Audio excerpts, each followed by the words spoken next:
Hello, my dear friends. Glory, honor, exaltations and all prizes belongs to supernatural wonder working God. సహజమైన కార్యాలకి అతీతంగా మన జీవితంలో అద్భుతములు ఆశ్చర్యకార్యములు జరిగించుతున్న యేసు ప్రభు నామానికి మహిమ చెల్లిద్దాం. This very special moments let us focus on Bible study. Right friends, బైబిల్లో ఉన్నటువంటి ఈ యొక్క వాక్యాలను మనం ప్రతిరోజు కూడా వీటిని స్టడీ చేయడం, వాటి ద్వారా మనం స్ట్రెంగ్తన్ అవ్వడం అనేది చాలా ఇంపార్టెంట్ అనే విషయాన్ని మనం వాక్యం ద్వారా తెలుసుకుంటున్నాం. యేసు ప్రభు వారు తన శిష్యులతో ఒక మాట చెప్తున్నారు, మీరు పైనుంచి వచ్చినటువంటి పరిశుద్ధాత్మను పొందుకొనుడి, పొందుకున్నంత వరకు కూడా మీరు పట్టణం విడిచి ఎక్కడికి కూడా వెళ్ళవద్దు అన్నారు. Jesus Christ has given a condition to the disciples: receive Holy Spirit from above. Till you receive it, wait in the city. మీరు పట్టణం విడిచి ఇంకెక్కడికి కూడా మీరు వెళ్ళవద్దు, పరిశుద్ధాత్మను మీరు పొందుకున్నంత వరకు కూడా అని చెప్పి ఆత్మశక్తి మనకి కావాలని చెప్పి యేసు ప్రభు వారు మనకి బోధ చేస్తున్నారు. ఆత్మశక్తిని మనం పొందుకోకుండా మనం ఎక్కడికి వెళ్ళకూడదు అనేది యేసు ప్రభు వారు ఇచ్చినటువంటి ఆజ్ఞ. ఈరోజు చాలా రకాలైనటువంటి discussions, disputes, so much of controversies ఇవన్నీ కూడా జరుగుతున్నట్టుగా మనం చూస్తున్నాం. సో మచ్ ఆఫ్ ఆర్గ్యుమెంట్స్ జరుగుతున్నట్టుగా చూస్తున్నాం. అయితే ఈ ఆర్గ్యుమెంట్స్, కాంట్రవర్సీస్ ఇవన్నీ కూడా, వాగ్వివాదాలు ఇవేవి కూడా దేవుని ఆత్మ ప్రేరేపణతో జరిగినటువంటివి కాదు. ఎప్పుడైతే మనము మన యొక్క సొంత లాజిక్స్తో, Bible says that lean not on your own understanding, నీ యొక్క సొంత స్వబుద్ధి మీద నువ్వు ఆధారపడినట్లయితే చాలా ఘోరంగా మనం ఫెయిల్యూర్స్ని చూస్తాం. అందుకే యేసుప్రభు వారు చెప్పిన, ఎందుకు యేసుప్రభు వారు ఆత్మశక్తి మనకి కావాలి, మీరు ఆత్మను పొందుకున్నంత వరకు కూడా మీరు ఎక్కడికి వెళ్ళొద్దని చెప్పారు అంటే, ఆత్మను మనం పొందుకున్నప్పుడు పరిశుద్ధాత్మ దేవుడు ఒక వ్యక్తిలాగా మనతో మాట్లాడతారు. ఇదిగో నువ్వు పలానా దగ్గరికి వెళ్ళాలి, నువ్వు పలానా పని చేయాలి, పలానా పని చేయకూడదు. స్పెసిఫిక్గా మనకి ఒక ఫ్రెండ్ లాగా మనతో ఉండి మన హృదయంలో నుంచి ఒక మెల్లని స్వరం అనేది మనకి వినపడడం మొదలవుతుంది. ఎప్పుడైతే ఆ మెల్లని స్వరాన్ని మనం వినడం మొదలు పెడతామో, అంత మధురమైనటువంటి, అద్భుతమైనటువంటి ఆ స్వరం వినిచున్నప్పుడు మన జీవితాల్లో సూపర్ న్యాచురల్ వండర్స్ అనేవి మన చుట్టూ జరగడం, మనలో జరగడం, మన ద్వారా ఇతరుల్లో జరగడం, ఇవన్నీ కూడా ప్రారంభమవుతాయి. ఈ practically it has been proven. So ఆత్మను మనం పొందుకోలేనట్లయితే మనం రాంగ్ వేలో వెళ్ళిపోతుంటాం. మనం ఏం చేయాలి, ఏం చేయకూడదు అనే ఒక బేసిక్ కామన్ సెన్స్ అనేది ఎవరికి పనిచేయదు. సో ఆత్మశక్తి లేనప్పుడు దురాత్మశక్తులు ఏం చేస్తాయంటే, ఆత్మశక్తిని, పరిశుద్ధాత్మ దేవునితో సహవాసం లేనివారు, వారు క్రైస్తవులైనా ఎవరైనప్పటికీ కూడా, వేరే మతం వారైనా ఎవరైనప్పటికీ కూడా, దేవుని ఆత్మతో సహవాసం, దేవుని ఆత్మతో అంతరంగంలో సంబంధం లేని వారిని కొన్ని అంధకార శక్తులు, దురాత్మ శక్తులు వారిని తప్పుడు మార్గంలో ప్రేరేపించి మాట్లాడకూడని మాటలు, ఆలోచించకూడని ఆలోచనలు ఇవన్నీ చేసి లైఫ్ని డిసార్డర్ చేసి పూర్తిగా బంధకాల్లోకి తీసుకెళ్తాయి. మేబీ అటువంటి వారు డబ్బులు కలిగి ఉండవచ్చు, మెటీరియలిస్ట్గా చాలా సో మెనీ థింగ్స్ ఈ లోకంలో కలిగి ఉండవచ్చు. But the inside the heart is under the prison. అంధకార శక్తులన్నీ వారిని స్వాధీనం చేసుకొని చక్కగా నవ్వి వారు ఒక వారికి నచ్చిన వ్యక్తితో మాట్లాడుతూ వారిని హక్ చేసుకోవడానికి కూడా 99 క్వశ్చన్స్ వాళ్ళని ప్రివెంట్ చేసేస్తుంటాయి. So especially this live evangelism నేను నా బ్రదర్స్ కొంతమంది ఫిల్మ్ డైరెక్షన్స్లో, స్క్రీన్ ప్లే డైరెక్షన్స్ రిసీవ్ చేసుకొని ఫిల్మ్ మేకింగ్ ప్రాసెస్లో నాతో అసోసియేట్ అయినటువంటి లీడ్ రోల్స్ ప్లే చేస్తూ మీరు తెర మీద చాలా విషయాలు పెర్ఫామ్ చేశారు, ఇవన్నీ చేశారు. But what is there inside the heart, whether your heart is there, that freedom or not is very very important. మీరు ఒక లీడ్ రోల్ ప్లేయర్స్గా ఒక మంచి మెసేజ్ నేను ఏదైతే బైబిల్లో రిసీవ్ చేసుకుంటానో కొన్ని మంచి మంచి మెసేజెస్ లైక్ శ్రీమంతుడు ఇలాంటివి మూవీస్ ద్వారా పబ్లిక్ పాస్ చేసాం. But that is not enough. That will not help us. That may help others. But I'm telling you my dear friends, Bible clearly gives us specific instruction. We need the strength inside the spirit, inside the heart. We need the spiritual strength that will come only through the word of God. దేవుని యొక్క వాక్యాన్ని వినిచినప్పుడు ఆ వాక్యమును ఆత్మ ఖడ్గమును మీరు ధరించుకొనిడి అని చెప్పి Ephesians chapter 5-6లో మనం చూస్తున్నాం. ఈరోజు బైబిల్ స్టడీస్ మనం చూస్తున్నప్పుడు Ephesians chapter 5, Ephesians in the sense, Epistle to Ephesians. Apostle Paul has written a letter to the people, the church in Ephesus. The city of Ephesians, అక్కడ ఉన్నటువంటి ఎఫెసియన్స్లో ఉన్నటువంటి వినిచున్నటువంటి వారికి ఇప్పుడు ఈరోజు మీరు ఇవాంజలిస్ట్ జోసెఫ్ రాజ్ కుమార్ ద్వారా ఈ మాటలు ఫేస్బుక్లో ఎలా పెడుతున్నారో, అక్కడ ఉన్నటువంటి ఎఫ్ఎస్సి పట్టణంలో అక్కడ ఉన్నటువంటి ప్రజలు దేవుని మాటలు మాకు కావాలనే ఆశ ఉన్నటువంటి వారికి ఈయన కొంచెం దూరంలో ఉన్నారు కనుక ఆ దూరంలో నుంచి యెరూషలేం నుంచి ఆయన ఏం చేశారంటే ఉత్తరాలు రాశారు. లైక్ ఇప్పుడు మనకి ఇక్కడ ఒక పాంప్లెట్ ఉంది చూడండి. ఈ కంపెనీ ఎక్కడుందో maybe it's Bengaluru or somewhere. But వాళ్ళ దూరం నుంచి ఇక్కడ వాళ్ళు ఏం చెప్పాలనుకున్న దాన్ని ఈ పాంప్లెట్ మీద రాసి అక్కడ ఉన్నటువంటి పాయింట్స్ అన్ని ఇచ్చి ప్రజలకు పంచారు. అలాగే అపోస్తలుడైన పౌలు గారు దేవుని చేత ఏర్పరచబడి దేవుడు ఆయనని చోటు చేసుకున్నారు. ఆ చోటు చేసుకున్నటువంటి వ్యక్తి ఆయన ఏం చెప్తున్నారంటే, ఈ అధ్యాయాలన్నీ మనం చదువుతున్నప్పుడు నూతన నిబంధన గ్రంథంలో ఆయన చెప్తున్నటువంటి మాట ఏంటంటే, ఎవడైనను ప్రభువుని ప్రేమింపకుంటే వాడు శపింపబడును గాక అని చెప్పి రాస్తున్నారు. సో ఇలాంటి మాట చెప్పాలంటే ఎంత ధైర్యం ఉండాలండి. దానికి ఎవరైనా క్లాస్ క్వశ్చన్ చేస్తే దానికి ఎలాంటి ఎక్స్ప్లెనేషన్ ఇవ్వాలి, ఈ నాలెడ్జ్ అంతా ఆయనలో లేకుండా అలా చెప్పగలిగి ఉండేవాడు కాదు. అయితే అపోస్తలుడైన పౌలు గారు ఆ మాట చెప్తూ ఏమన్నారంటే, ఎవడైనను ప్రభువుని ప్రేమింపకుంటే వాడు శపింపబడునుగాక అని రాయబడి ఉన్నది ఈ మాటలో బైబిల్లో. అయితే ప్రభువుని ప్రేమించుకుంటే వాడు ఎందుకు శపింపబడాలి అంటే ఆయన ఎందుకు అలా చెప్పగలిగారు? ఈ మాట పేతురు గారు కానీ, లేదంటే యోహాన్ గారు కానీ, మార్క్ గారు కానీ, లూకా గారు కానీ వీళ్ళెవరు చెప్పలేదు. ఫిలిప్ కానీ వీరు కూడా సువార్తికులే. కానీ అపోస్తలుడైన పౌలు చాలా బలంగా ఒక మాట చెప్పాడు. వీరందరికన్నా చాలా చాలా పవర్ఫుల్గా ఉంది ఈ మాట. వీళ్ళందరూ ఏం చెప్పారంటే, ప్రభువుని నమ్ముకోండి, మీకు స్వస్థత వస్తుంది, దేవుడు మీకు రక్షణ ఇస్తాడు, మీకు మనశ్శాంతి వస్తుంది, ఇవన్నీ చెప్పారు. ఇవన్నీ ఎవరైనా చెప్తారు, ఎందుకంటే వాళ్ళు ఆల్రెడీ అనుభవించారు, చూశారు. ఎవరో ప్రభు నామంలో ప్రార్థన చేసినప్పుడు పక్షవాయువు గారు లేచారు, ఇవన్నీ చూశారు కాబట్టి వాళ్ళు చెప్పగలిగారు. కానీ ఇక్కడ అపోస్తలుడైన పౌలు గారు ఏం చెప్తున్నారంటే, ఎవడైనను ప్రభువుని ప్రేమింపకుంటే వాడు శపింపబడునుగాక.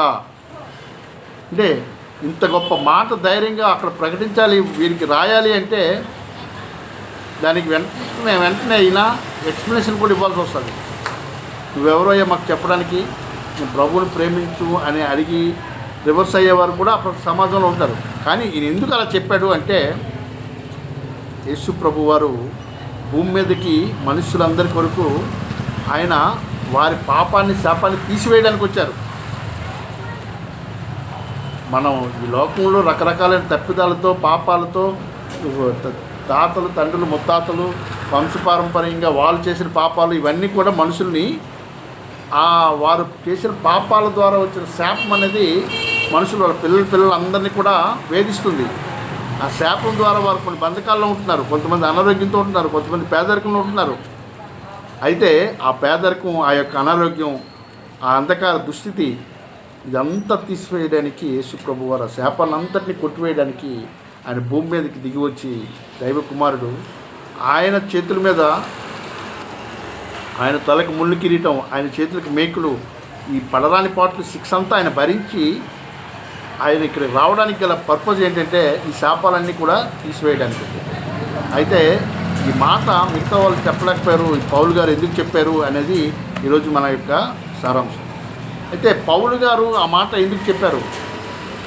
ఈ మెసేజ్ అనేది డీవియేట్ అవుతూ వేరే టాపిక్ వచ్చింది. ముందు మనకి ప్రభువు గారు ఏం చెప్పారు, మీకు ఆత్మశక్తి కావాలి, ఆత్మశక్తి లేకుండా మీరు ఏ పట్టణంలోనికి వెళ్ళవద్దు అని చెప్పారు. ఆత్మశక్తి అనే కాన్సెప్ట్ కూడా మనం దీనిలోనే కంటిన్యూ చేద్దాం. మధ్యలో we led to this particular scripture. అయితే ఆయన ఎందుకు అలా చెప్పారంటే, ఈ వ్యక్తి ఎవరైతే ఈ పౌలు అనే వ్యక్తి సౌలుగా ఉంటూ ఆయన యూదా మత ప్రవిష్టుల దగ్గర, ఆ మత పెద్దల దగ్గర పనిచేస్తూ ఆ మత పెద్దల యొక్క బోధకి ఎడిక్ట్ అయిపోయి డాక్టరీన్స్ని వాటన్నిటిని కూడా ఇంప్లిమెంటేషన్ ప్రాసెస్లో ఈయన ఏం చేసేవాడంటే, ఎవరైనా యేసు ప్రభువుని ప్రార్థించేవారంటే వాళ్ళని హింసించేవాడు.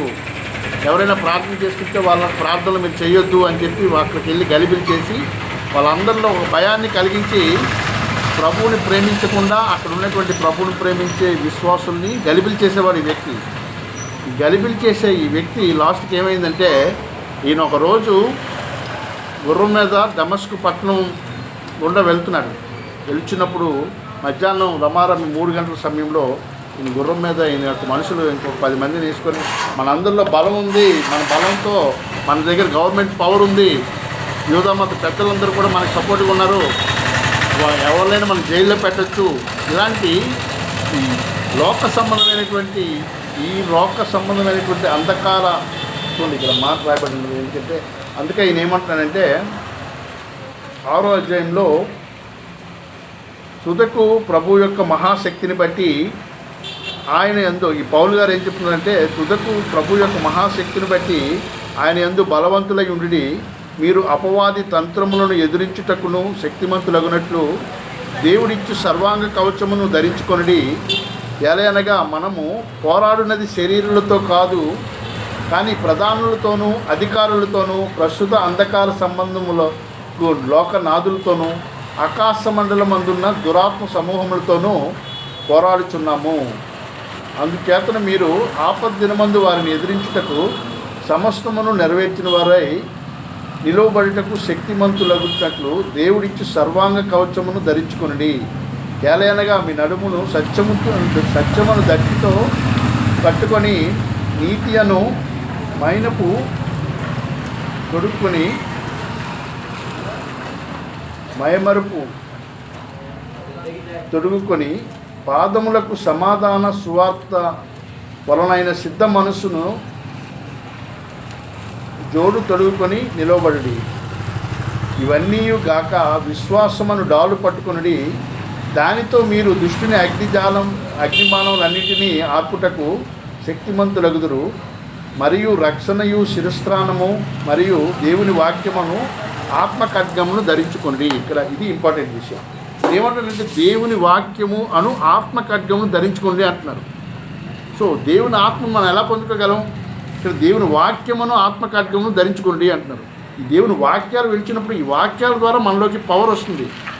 ఈ స్పిరిచువల్ పవర్ ఏదైతే దేవుని వాక్యాన్ని చదవడం ద్వారా, వాక్యాన్ని మనం ధ్యానించడం ద్వారా, ఆ వాక్యాన్ని అర్థం చేసుకోవడం ద్వారా, దేవుడు మనతో ఏం మాట్లాడుతున్నాడని మనం మెడిటేట్ చేయడం ద్వారా మన ఆత్మలకి బలం వస్తుంది. ఎందుకంటే మనం పోరాడినది శరీరాలతో కాదు. శారీరకంగా మనం కండలు పెంచి పోరాడాలంటే ఇక్కడ ఉన్నటువంటి ఫిజికల్గా ఉన్న మనుషులతో కాదు అని చెప్తున్నారు. ఎందుకంటే ఆ మనుషులతో పోరాడేది కాదు ఈ పోరాటం. మనం ఆత్మశక్తిని పొందుకున్నప్పుడు ఆత్మ మనపక్షంగా పోరాడుతుంది. దేవుని ఆత్మశక్తిని మనం పొందుకున్నప్పుడు, ఈ దేవుని ఆత్మను మనం కలిగి ఉన్నప్పుడు, దేవుని ఆత్మ మనల్ని ప్రేరేపిస్తూ సువార్త చేయమంటుంది, అందరి వరకు మేలు చేయమంటుంది. ఈ ఆత్మ మనకి దేవుని ఇచ్చినటువంటి వాగ్దానం ఏంటంటే, మనం దేవుని ఆత్మశక్తిని మనం పొందుకొని దేవుని యొక్క మాట విశ్వాసమును డాలును పట్టుకొని మనం ముందుకు సాగుతున్నప్పుడు అపవాది వేసినటువంటి అగ్ని బాణములను మనం ఎదుర్కోగలం అంటున్నారు. అపవాది అగ్ని బాణాలు ఎలా వేస్తాడు? ఆ రాత్రి 11కో 12కో అగ్ని బాణాలు వేస్తాడు అందరూ పడుకునేప్పుడు టైంలో. సో ఆ అగ్ని బాణాలని మనం ఎదుర్కోవాలంటే అది మనకు తెలియదు, ఆడు ఎప్పుడు వేస్తాడో ఏం చేస్తాడు అనేది. మనం డైరెక్ట్గా పోరాడలేం. సో మనం డైరెక్ట్గా పోరాడలేం కాబట్టి మనం ఏం చేయాలి? ఈ పోరాటాన్ని దేవునికి అప్పగించాలి. దేవునికి అప్పగించాలంటే మనం ఏం చేయాలి? మనం పోరాటం మానేయాలి. దేవుని పోరాడాలంటే మనం పోరాటం మానేయాలి. మనం ఫిజికల్గా పోరాటం మాని దేవుని ఆత్మశక్తితో మనం పొందుకున్నప్పుడు, ఈ ఆత్మశక్తి ద్వారా మనం ఆత్మ అనేది అవతల వ్యక్తిని ప్రేరేపిస్తున్నటువంటి అంధకార ఆత్మలు, లోక ప్రధానులతోనూ ప్రస్తుత అంధకార సంబంధులకు లోకనాథులతోనూ ప్రధానులతోనూ అధికారులతోనూ వీళ్ళందరితో పోరాడాలంటే మనకు శక్తి చాలదు, ఎందుకంటే వాళ్ళ దగ్గర గవర్నమెంట్ టోటల్ ఎంటైర్ సిస్టమ్ ఇవన్నీ కూడా ఉంటాయి. సో వీటితో మనం శారీరకంగా మనం జయించలేము, అది మన సత్యం. ఆ సత్యాన్ని మనం తెలుసుకుంటే సత్యం మనం స్వతంత్రంగా చేస్తుంది. మనం శరీరంగా జయించలేం కాబట్టి దేవుడు ఏం చెప్తున్నాడు, ఆత్మశక్తిని మీరు పొందుకున్నట్టున్నారు. ఆత్మశక్తిని పొందుకోవాలంటే ఏం చేయాలి? ఆత్మ ఖడ్గమును ధరించుకోండి అన్న. దేవుని వాక్యమును ఆత్మ ఖడ్గమును ధరించుకోండి అన్న. దేవుని వాక్యం అనే ఆత్మ ఖడ్గం. ఖడ్గం అంటే ఒక పెద్ద కత్తి చేతిలో ఉందన్న, ఎవరైనా దగ్గరికి వస్తుందా? రాదు. అలాగే నిన్న మహేష్ బాబు బర్త్డే దీనిలో పెట్టాడు. ఆయన పెట్టిన బర్త్డే పోస్ట్ చూస్తే ఇంకా ఆ కేక్ అంతా ఆయన ఒక్కడే తిట్టారు. సో అలాగా ఈ దేవుని వాక్యము అను ఆత్మ ఖడ్గమును ధరించుకోండి అంటున్నారు. దేవుని వాక్యం అనే ఆత్మ ఖడ్గాన్ని మనం ధరించుకున్నప్పుడు thank you Lord, thank you Jesus, thank you Holy Spirit God. Let not my heart be troubled, let not those waverings and limitations reach me in the name of Jesus. So దేవుని ఆత్మను, దేవుని వాక్యమును ఆత్మ ఖడ్గం ధరించుకుంటాం. దేవుని వాక్యాన్ని మనం చదువుతున్నప్పుడు ఈ ఆత్మ ఖడ్గం అనేది మనం ధరించుకుంటాం. ఇది మన కళ్ళకి ఫిజికల్గా కనబడదు, కానీ ఈ ఆత్మ ఖడ్గం అనేది అగ్ని వలె మన చుట్టూ పనిచేస్తుంది. ఈ ఆత్మ అనేది వారికి ప్రేరేపించిన ఆత్మతో పోరాడుతుంది. ఎవరికి? ఈ శత్రువులు కానీ, లేదంటే ప్రధానులు కానీ, అధికారులు కానీ, లోక సంబంధమైన నాదులు కానీ, ఆకాశ మండలంలో ఉన్నటువంటి దురాత్మ సమూహం కానీ, వీటన్నిటితో ఎవరు పోరాడతారు? దేవుని ఆత్మ పోరాడుతుంది. మనం పోరాడలేము. ఆకాశం మధ్యలోకి వెళ్ళి ఎవరైనా పోరాడగలరా? మనం హెలికాప్టర్ పట్టుకొని వెళ్ళి అక్కడికి వెళ్ళి మనం పోరాడదామన్నా it is not a physical fight. ఇక్కడేదో రాడార్స్ తీసి గన్స్తో పేల్చి ఇలాంటి ఫైట్ కాదు ఇది. దేవుడు అంటున్నాడు ఆత్మ సంబంధమైన యుద్ధం గురించి నేర్చుకోమంటున్నాడు. సో ఆత్మ సంబంధమైన యుద్ధాన్ని మనం ఎలా నేర్చుకోగలం? శారీరకమైన ఫైటింగ్స్తో మనం దూరంగా ఉండాలి. దేవుడు ఇచ్చినటువంటి ఈ ఆత్మ, దేవుని వాక్యం ద్వారా వచ్చేటటువంటి ఇన్స్ట్రక్షన్స్ అన్నీ కూడా మనం ఫాలో అవ్వాలి. సో ఆ దేవుని యొక్క వాక్యం ఏమనుంది? ఎవడైనా ప్రభువుని ప్రేమించుకుంటే వాడు చెప్పింపబడిన కాక అని చెప్పి ఈయన వాక్యంలో తెలియపరుస్తుంది. ఆయన ఎలా చెప్పగలుగుతున్నారు? ఎవరైనా ప్రభువుని ప్రేమించుకుంటే వాడు చెప్పింపబడిన కాక అని. ఎందుకు అంటే ఎవరైనా ప్రభు గురించి ప్రార్థన చేసి వాళ్ళ ప్రశాంతంగా దేవునితో సహవాసం చేసే వారి దగ్గరికి వెళ్ళి ఈ వ్యక్తికి కొంతమంది మత పెద్దలు ప్రేరేపించగా వారందరూ చేసేటటువంటి ఆ యొక్క ప్రేరేపణలతో ఆ ప్రధానంతోనే అధికారుల దగ్గర ఒక ఆర్డర్ తీసుకొని ఆ ఆర్డర్ పట్టుకొని వెళ్ళి నమస్కు పట్టణం గుండా వెళ్ళి యెరూషలేములోకి వెళ్ళి అక్కడ అందరినీ ట్రబుల్ చేద్దాం అనుకుంటే హఠాత్తుగా ఆయనకి ఒక గొప్ప వెలుగు వచ్చి ప్రకాశించింది. ఆ మార్గ మధ్యలో గొప్ప వెలుగు ప్రకాశించినప్పుడు అంత గొప్ప వెలుగు చూసేసరికి అక్కడ ఏంటంటే అందరూ కూడా ముఖం తిరిగి పడిపోయారు. ముఖం తిరిగి పడిపోయి అందరూ ఫెయింట్ అయిపోయి మొత్తం లెగించేసరికి ఈయన లెగిచి అంటున్నాడు, ప్రభువా నీవెవడివి అంటున్నాడు. ఎందుకంటే ఆ వెలుగులో నుంచి ఆయన ప్రభు యొక్క ఆ రూపాన్ని కూడా వాళ్ళు చూసి ఉండదు. నువ్వెవడివి అంటే నేను నీవు హింసిస్తున్నటువంటి యేసును అని చెప్పారు. అయితే ఆ మాటలు ప్రతి ఒక్కరికి వినపడ్డాయి. ఆ మాటలు అనేవి ఓన్లీ పౌలు గారికి వినపడ్డాయి. ఆ లైటింగ్ మాత్రం ప్రతి ఒక్కరికి కనబడింది. ఆ గుర్రాలు మొత్తం వెళ్ళేటటువంటి ఈ గ్యాంగ్ గ్రూప్ అందరూ కూడా చెల్లాచెదరై పడిపోయి లేచినప్పుడు ఈ పౌలు గారు లేచేసరికి అంత గొప్ప సూర్యుని కంటే తేజస్సు అయినటువంటి వెలుగు వచ్చి వారితో మాట్లాడేసరికి ఆయన కళ్ళకి పొరలు కప్పి పూర్తిగా బ్లైండ్ మ్యాన్ అయిపోయాడు, గుడ్డివాడు అయిపోయాడు. అయ్యో నేను గుడ్డివాడిని అయిపోయాను, ఇప్పుడు నేనేం చేయాలి ప్రభా? నువ్వెవడు అన్నప్పుడు ఆయన నువ్వు హింసిస్తున్నటువంటి యేసును అంటున్నాడు. నువ్వు అక్కడికి వెళ్ళి వారికి ప్రార్థన చేసేవారిని నువ్వు హింసిస్తున్నావు కదా, వాళ్ళందరినీ చెల్లాచెదరు చేస్తున్నావు, గలిబిలి చేస్తున్నావు కదా, నువ్వు వారికి చేయట్లేదు నాకు చేస్తున్నావు అంటున్నాడు యేసు ప్రభువు. పావు హల్లెలూయా, దేవునికి మహిమ కలిగినట్టు. దేవుడు ఏమంటున్నాడు? నువ్వు వారిని హింసించట్లేదు, నన్ను హింసిస్తున్నావు, నువ్వెందుకు హింసిస్తున్నావు అని అడిగాడు.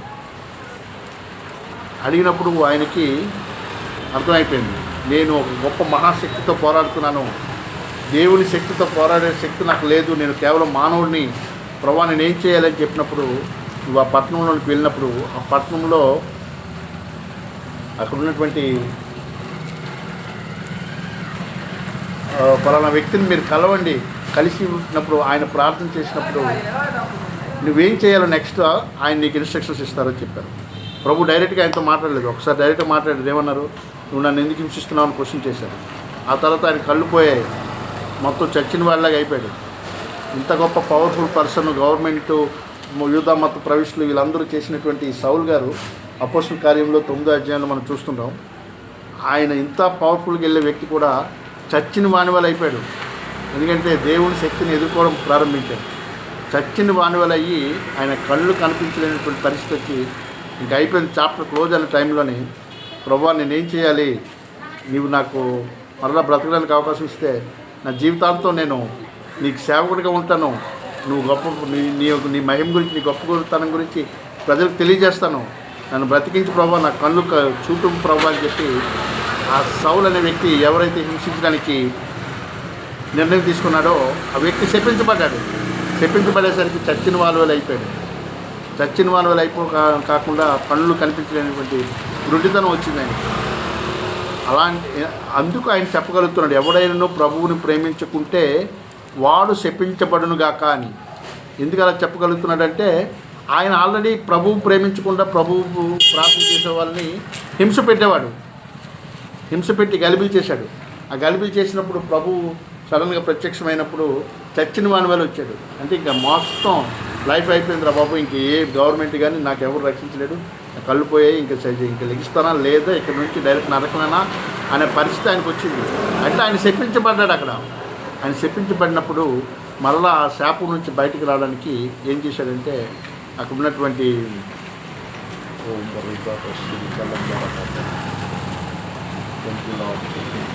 ఈ పలానా ప్రదేశంకి వెళ్ళినప్పుడు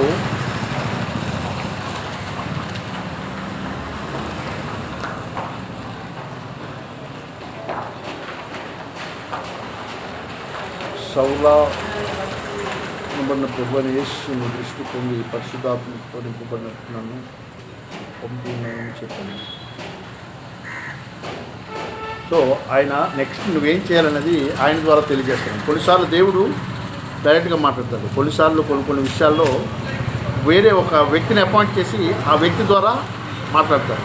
సో నువ్వు పలానా వ్యక్తి దగ్గరికి వెళ్ళినప్పుడు నువ్వు ఆయన్ని చేతులను ప్రార్థన చేసినప్పుడు నువ్వు దృష్టిని పొందుకుంటావు. Thank you Lord, thank you Jesus, thank you Holy Spirit God. So అననీయ అనే వ్యక్తి దగ్గరికి వెళ్ళినప్పుడు ఆ అననీయ అనే వ్యక్తి నీకు ప్రార్థన చేస్తారు, ఆయన చెప్తారు, ఆయన చెప్పింది మీరు ఫాలో అవ్వండి అని చెప్పి ನೀವು ఫాలో అవ్వాలని చెప్పి పౌలుతో మాట్లాడారు. అందువల్ల ఏంటంటే ఆ తర్వాత అననీయ దగ్గరికి వెళ్ళి ఆయన దృష్టి పొందుకొని ఏ యెరూషలేము పట్టణంలో అయితే యేసు ప్రభువుని ప్రార్థించే వారందరినీ కూడా గలిబిలి చేయడానికి వెళ్ళాడో వారి దగ్గరికి వెళ్ళి ఈ దేవుడు గొప్పవాడు, ఈ యేసు ప్రభు ద్వారా మనకి రక్షణ ఉంది, ఈ యేసు ప్రభుని మన హృదయాల్లో మనం ప్రేమించినట్లయితే ఆ నిత్యం మలుచున్న అగ్నిగంధంలో నుంచి తప్పించబడతాం.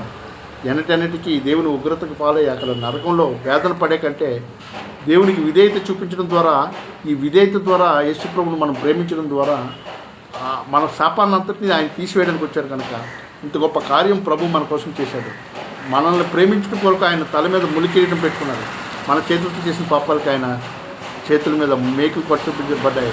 ఆయన అంగీకరించాడు. ఎందుకంటే మన శాపాన్నంతటిని కూడా ఆయన తీసివేయడానికి ఈ భూమి మీదకి వచ్చి ఉన్నారు అని చెప్పేసి ప్రభు ప్రేమ గురించి ప్రకటించడం మొదలుపెట్టారు. అందుకే అంతగా మనల్ని ప్రేమించేవారు ఈ భూమి మీద ఎవరు ఉండరు. చూడండి, ఒక విషయం నేను అంటాను, ఎవరైనా తన తల్లిని ప్రేమించకపోతే వాళ్ళు శపించబడినగాక అని అనొచ్చు. ఎందుకంటే తల్లిని మనం ప్రేమించాలి. తల్లి మనకి జీవం ఇచ్చింది, మనకి పెద్దవాడిని చేసింది, మనకి జ్ఞానం ఇచ్చారు, మనకి సంతోషం పెట్టడం కోసం, మనం పెద్దవాళ్ళు అవ్వడం కోసం వాళ్ళు ఎన్నో కష్టాలు పడ్డారు. కాబట్టి మనం ఏం చేస్తాం, తల్లిని ప్రేమిస్తాం. అలాగే ఆయన మనకి సంతోషం ఇవ్వడం కోసం మనం ఆ పరలోకంలో ఆయనతో పాటు డిన్నర్ చేయాలని యేసు ప్రభు వారు ఎంతో మంచి హృదయంతో ఒక గొప్ప పర్పస్తో ఆయన భూమి మీదకి వచ్చి ఇంత గొప్ప కార్యం చేస్తే, అంత గొప్ప ప్రభువుని మనం ధ్యానించి ప్రార్థించి ఆ ప్రభువుని మనం ప్రేమించడానికి కష్టమే ఉన్నది. దానికి ఏమైనా కష్టం ఉందా? ప్రభుకి ఏమైనా డబ్బులు కట్టాలా? ఏమైనా మెంబర్షిప్ ఫీజు కట్టాలా? నో, జస్ట్ అవును తండ్రి యేసు ప్రభా, మీరు భూమి మీదకి నా కోసం మీరు వచ్చారనే విషయం నాకు తెలిసింది. ఈ వార్త నా హృదయానికి సంతోషం ఇచ్చింది. భూమి మీదకి నా కోసం మీరు వచ్చి నా కోసం ప్రాణం పెట్టారు. భూమి మీద ఒకరి కోసం ఒకరు పట్టించుకునే పరిస్థితి లేదు, ఎవరు ప్రేమించట్లేదు. బట్ నా కోసం నన్ను ప్రేమించే యేసు ఒకరున్నారు అని విషయం తెలుసుకొని ఎవరైనా ప్రేమించలేకపోతే అది చాలా దౌర్భాగ్యమైనటువంటి మానసిక పరిస్థితి. సో మనం ప్రభువుని ప్రేమించడం, ప్రభువుని ప్రేమించిన ఎడల మనం శాపగ్రస్తులం అవుతాం. ఎందుకు పౌలు గారు అలా చెప్పగలిగారంటే ఆయన ప్రభువుని ప్రేమించకుండా అసలు ప్రభువుని ప్రార్థించే వారికి బాధ పెట్టడానికి ఇష్టపడ్డాడు, అంటే ప్రభువుని తిరస్కరించాడు. సో ఆ ప్రభువుని తిరస్కరించడం ద్వారా చచ్చిన వానివల్ అయ్యాడు. ప్రభువుని తిరస్కరించడం వల్ల, ప్రభువుని ప్రేమించకపోవడం వల్ల ఆ శాపం ఏంటో అతను ప్రాక్టికల్గా తన లైఫ్లో చూశాడు.